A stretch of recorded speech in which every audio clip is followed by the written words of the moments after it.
Before giant water tentacles and deep ocean aliens, The Abyss, 1989, was shaping up to be one of the wildest movie productions ever attempted. Between intense underwater shoots, cutting-edge experimental tech, and a director who pushed everyone to the limit, the chaos behind the scenes was almost more dramatic than the film itself. The result? A science fiction classic packed with weird and unforgettable stories. So sit back, grab your oxygen tank, and dive into 15 weird facts you probably didn't know about The Abyss. Number 1. James Cameron first had the idea when he was 17. Before James Cameron was directing box office monsters like Aliens or Terminator, he was a teenager obsessed with science and technology. At just 17, he came across a presentation by scientist Francis J. Falechek, who demonstrated experiments in liquid breathing, where animals could survive submerged in oxygen-rich fluid. That idea stuck with him for decades. Cameron imagined a scenario where humans could dive deeper than ever before by literally breathing liquid. He sketched storyboards and scenes based on that concept all the way back in the late 70s, long before he had any Hollywood clout. But the world wasn't ready. At the time, the technology didn't exist to film it convincingly. Cameron shelved the idea, until the Terminator and Aliens made him a major force. Finally, he had the pull to make The Abyss a reality. The concept was wild even by science fiction standards, but it was rooted in real-life experimental science and in the imagination of a teenage science fiction nerd with a sketch pad. Oxygenated fluorocarbon emulsion. Bullshit. Can I borrow your rat? What are you doing? Hey, no. You're gonna kill her! Number 2. The lead female role was inspired by Cameron's partner. The character of Lindsay Brigman, the tough-as-nails engineer and estranged wife of Ed Harris's character Bud, wasn't just a random creation. She was inspired in part by Gale Ann Hurd, Cameron's producing partner, and at one point, his wife. Lindsay is brilliant, independent, and unafraid to call out nonsense. Sound familiar? Hurd had already produced The Terminator and Aliens with Cameron, and she was known in the industry for being one of the sharpest minds in science fiction filmmaking. According to some sources, the character of Lindsay was Cameron's cinematic nod to her brilliance, and maybe also a subtle reflection of their complex relationship. Ironically, during pre-production, their personal relationship was falling apart. The tension between Bud and Lindsay in the movie isn't just good acting. It mirrored some of the emotional reality happening off-camera. Hurd wasn't directly involved in The Abyss, but her fingerprints were all over it, especially in Lindsay's fiery spirit and refusal to play second fiddle in a man's world. Just listen to me for 1 second. Now you've got the suit on, and you're a much better swimmer than I am, right? Yeah, maybe. Right? Yes! So I've got a plan. What's the plan? I drowned and you tow me back to the rig. No. Number 3. Almost half the movie is underwater. When people call The Abyss an underwater epic, they're not exaggerating. Roughly 40% of the entire film was shot underwater. Not faked, not green-screened, but actually filmed in massive water tanks with real scuba divers, submerged cameras, and actors breathing through hoses between takes. The logistics were insane. Cast and crew had to undergo professional diving training, learn how to communicate through hand signals and microphones, and adjust to the physical pressure of staying underwater for long periods of time.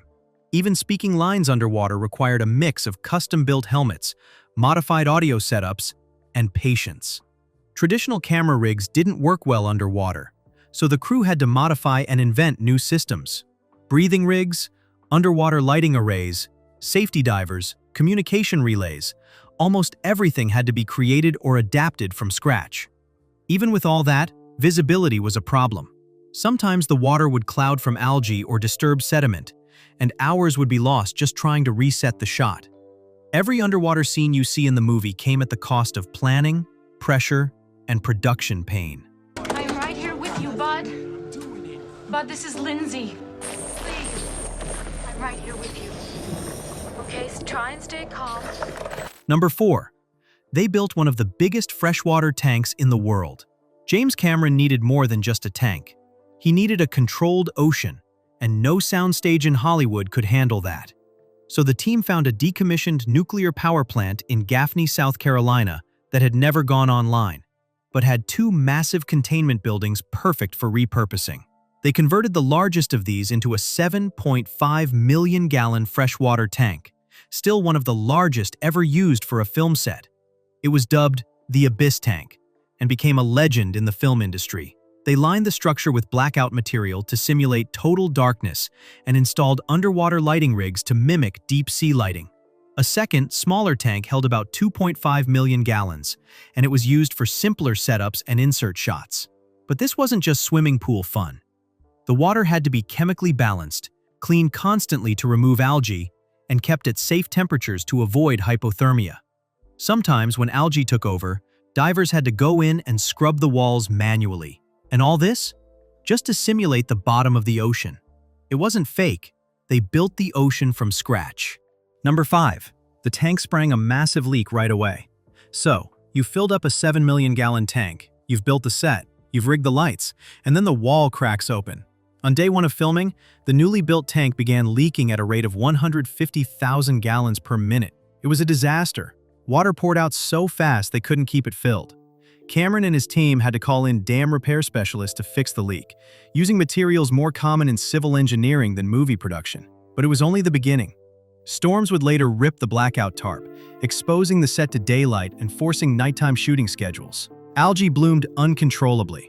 The filtration system failed multiple times. At one point, the water got so murky they had to shut down production until it was safe to dive again. For most directors, this would be a career-ending nightmare. For Cameron, it was just Tuesday. He pushed forward, adjusting schedules, rebuilding scenes, and demanding excellence, even as people around him were ready to drown or quit. It wasn't just a hard shoot, it was a war with water. Number 6. Emotional toll. Breakdown moments on set. That's it, Lynch. Come on back, baby. Come on. You can do it, baby. By the end of the shoot, the set wasn't just wet. It was emotionally wrecked. Mary Elizabeth Mastrantonio reportedly had a complete breakdown during a take of the resuscitation scene. In that moment, her character Lindsay is topless, freezing, and being slapped and screamed at by Bud, Ed Harris. Cameron demanded multiple takes, and eventually the camera ran out of film. Mid-scene, she stormed off set, yelling, "We are not animals!" Ed Harris wasn't far behind her. He suffered one of the worst panic moments of his career after nearly drowning. Later, he would cry uncontrollably in his car after filming. When asked about it, he didn't deny it. Yeah, that happened. It was just too much. Even the crew had nicknames for the film. The Abuse, The Abysmal Experience, and simply Never Again. It became one of the most grueling productions in modern film history. But somehow, everyone made it through. With trauma, sure, but also with something unforgettable. Number 7. Fluid breathing. Real, but not for humans. Normal, it'll pass in a second. It's perfectly normal. It's perfectly normal. We all breathe liquid for 9 months, Bud. Your body will remember. That's it. That's it. One of the Abyss's most unforgettable moments is when Bud uses a high-tech suit filled with pinkish fluid to breathe underwater. It sounds like science fiction, but the tech is surprisingly real, at least in theory. Fluid breathing is a concept studied in real-life labs. In the film, a rat is shown breathing a special oxygen-rich liquid. That wasn't a special effect. It was a real rat submerged in a real perfluorocarbon fluid. The scene caused a lot of debate, but the rat was unharmed. And yes, it actually breathed liquid on camera. James Cameron based the idea on experiments conducted in the 60s and 70s. Scientists explored whether humans could one day breathe liquid to withstand extreme pressure, like in deep-sea or space environments. The research is legitimate, but humans have never successfully done it. Our bodies can't quite handle it. As for Ed Harris, he didn't breathe fluid, but he did wear a helmet filled with liquid for certain shots. In those moments, he held his breath while being dragged underwater and had to fight the natural panic of water rushing into his sinuses. According to Harris, it was one of the most physically terrifying moments of his career. Number 8. The water tentacle took months of VFX for only seconds of screen time. One of the most iconic moments in The Abyss is the water pseudopod that mimics the faces of Bud and Lindsay. The visual effect was groundbreaking, but you'd never guess how much work went into it. The scene only lasts about 75 seconds, but it took 6 months for Industrial Light and Magic, ILM, to create it. They had to digitally scan the actors' faces using early 3D modeling, create realistic fluid motion before water physics engines even existed, and composite the effect with live-action footage in a way that looked natural. This was the first time in film history a water-based CGI character interacted with humans in a believable way. It laid the foundation for future effects like the liquid metal T-1000 in Terminator 2, which, not coincidentally, was also directed by Cameron. The water tentacle won an Oscar for Best Visual Effects and is still considered a landmark moment in CGI. All that for a scene that lasts less than 2 minutes. But that's James Cameron for you. If it takes 6 months to blow your mind for 75 seconds, he'll do it. Number 9. Budget and shooting overruns were massive. Originally budgeted at around $40 million, The Abyss ended up costing well over $70 million by the time it wrapped. In the late 80s, that was an eye-watering figure, especially for a film that wasn't part of a franchise and didn't feature aliens blowing up landmarks. The shoot lasted 140 days, not counting post-production, and nearly every department went over schedule and over budget. From building custom underwater helmets to renting helicopters for aerial shots, everything snowballed. The tanks alone were a fortune, millions of dollars to build, line, fill, heat, and maintain. One of the filtration systems broke mid-shoot, flooding the smaller tank with algae and causing days of lost footage. The studio started to panic. They considered shutting the film down multiple times. But Cameron pushed ahead, betting that the finished product would be worth it. And in some ways it was. The Abyss earned an Oscar, inspired future science fiction films, and pushed digital effects forward by a decade. But in box office terms, it only pulled in around $90 million worldwide, enough to survive, but far from a smash. In studio eyes, it was risky. In movie nerd history, it became legendary. Number 10. Safety, decompression, and oxygen hoses were no joke. When 40% of your movie is filmed underwater, the logistics of staying alive, not just acting, become critical. The main scenes were filmed about 33 feet underwater, which might not sound like much, but it's deep enough that surfacing too fast could cause decompression sickness, also known as the bends.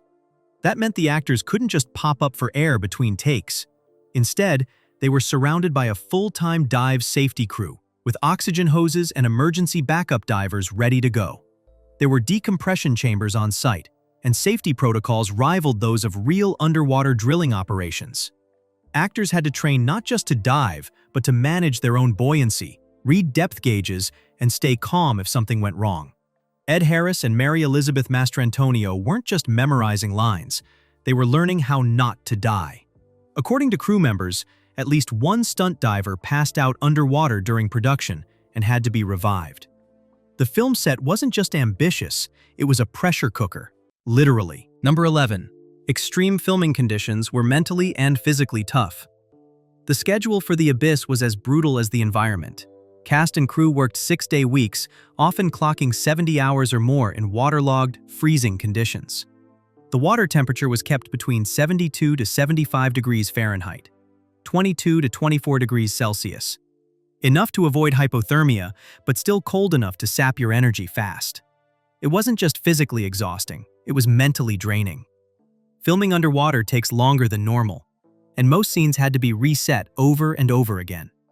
Cameras shorted out, regulators failed, and lighting rigs got tangled in cables. There were no breaks for comfort. Bathroom trips took 30 minutes because you had to exit the tank, strip out of gear, dry off, and reverse the process just to get back in. Actors often stayed in their wetsuits for hours at a time. At one point, the blackout tarp covering the tank tore in a storm, exposing the set to sunlight and ruining the illusion of deep-sea darkness. To fix it, the crew had to switch to night shoots, often wrapping at dawn and sleeping through the day, if they could sleep at all. Number 12. Ed Harris, Bud, actually nearly drowned.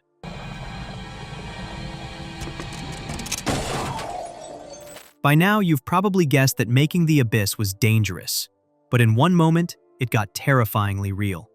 During a scene where Bud is dragged underwater in a liquid-filled suit, Ed Harris was supposed to hold his breath for a short amount of time until the take ended and the safety diver gave him air. But something went wrong. The diver missed the cue or was delayed, and Harris ran out of air. Panicking, he began thrashing, actually drowning, before finally being rescued. The cameras kept rolling, capturing real fear on Harris's face. That footage was later used in the final film. Afterward, Harris was furious. He stormed off set and refused to do interviews about the film for years. In one rare comment, he said, "I don't talk about the abyss, and I never will." It wasn't just method acting. Harris came dangerously close to becoming the abyss's most tragic behind-the-scenes story. Number 13. Multiple cuts of the film exist.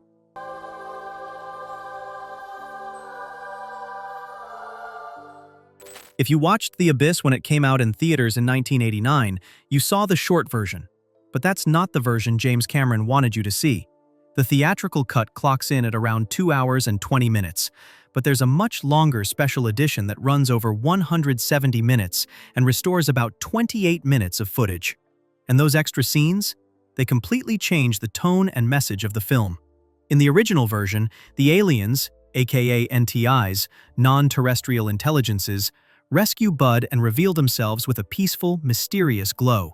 But in the special edition, we learn that they were planning to unleash massive tidal waves across the globe as a warning to humanity, angry about our violent behavior and on the brink of ending us entirely. We're shown giant walls of water threatening coastlines across the US, Europe, and Asia. And it's only Bud's sacrifice and message of love that convinces the aliens to let us live.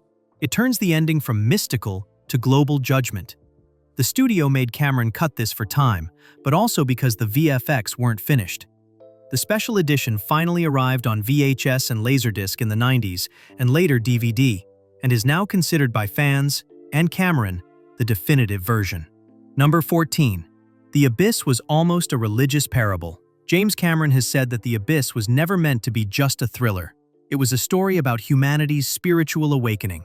If you watch closely, the aliens aren't just advanced beings. They act almost like angels or higher powers, testing humanity's worthiness to survive. In the special edition, when the aliens prepare to unleash massive tidal waves, it feels straight out of biblical flood stories, an oceanic judgment day. But instead of Noah's Ark, the salvation comes from Bud's act of love and self-sacrifice, which convinces them to spare humanity. Some scholars have even argued that the NTIs are written as stand-ins for godlike forces. Their glowing light, their judgment, and their forgiveness all echo Christian and mythological themes. Cameron, who isn't religious himself, built this as an allegory for morality, whether we choose compassion or destruction. So in a way, The Abyss isn't just a science fiction film. It's also a story about faith, redemption, and second chances, hidden beneath millions of gallons of water. Number 15. The hidden composer of The Abyss. Most people remember The Abyss for its groundbreaking underwater visuals, but the soundtrack has its own strange story. Alan Silvestri, known for epic scores like Back to the Future, composed the original music for The Abyss.